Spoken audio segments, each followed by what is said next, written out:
আমরা কোনো কিছুতেই খুশি না কিন্তু। এতদিন যে বৃষ্টি হয়েছিল, আমরা কি বলেছিলাম? বোর হয়ে যাচ্ছি, আর ভালো লাগছে না, বৃষ্টি কবে যাবে, রোদ কবে উঠবে, মানে এইরকম তো। তা যখনই ঝলমল করে রোদ উঠেছে, ঝলমল রোদটা আগে দেখিয়ে দিই।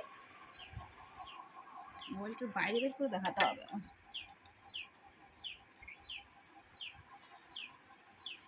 ঝলমল করে যখনই রোদ উঠেছে, মোটামুটি আমরা এখন ভয়ে হয়ে যাচ্ছি না যে গরম আর সহ্য হচ্ছে না, গরম আর সহ্য হচ্ছে না।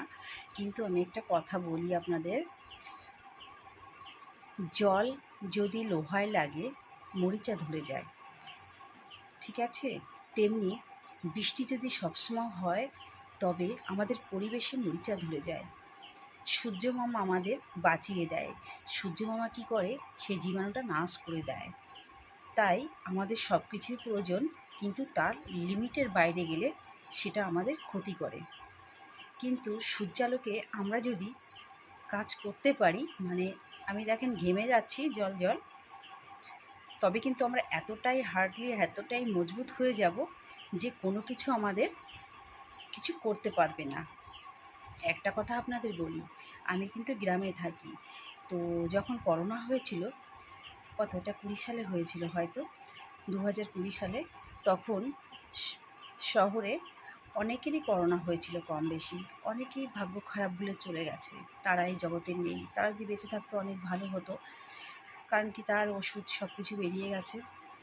কিন্তু আমি এটা আপনাদের গ্যারান্টি দিয়ে বলতে পারি, আমি কিন্তু এই গ্রামে করোনা হতে কাউকে দেখিনি। কারণ এরা রোদে পুড়ে কাজ করে, রোদের সঙ্গে লড়াই করে, তাই করোনা কখনোই এদের আক্রান্ত করতে পারেনি।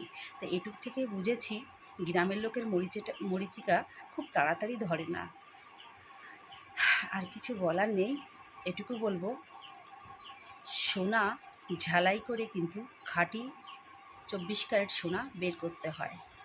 হ্যাঁ, তো এইটুকু বলবো, ঝালাই আমরা সূর্যালোক থেকে হই।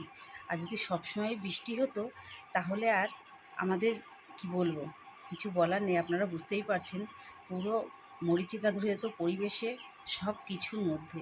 তা এইটুকু বলি, সব কিছু মেনে নেওয়া শিখুন। কারণ কি, আমাদের উভয় সব জিনিসই দরকার। ঠিক আছে? তো ভালো থাকবেন।